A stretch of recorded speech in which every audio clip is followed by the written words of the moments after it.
despertado temprano y no sé bien si estoy aquí.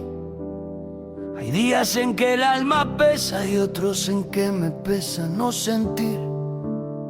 Hoy he buscado mi sombra y me ha costado reconocer si era yo quien la seguía o era ella la que huía de mi piel. Siento que algo me falta para ser, algo que se me escapa al andar.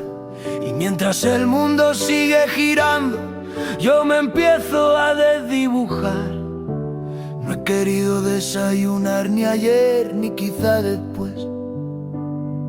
Cuando falta una presencia viva, se nota hasta en la manera de caer.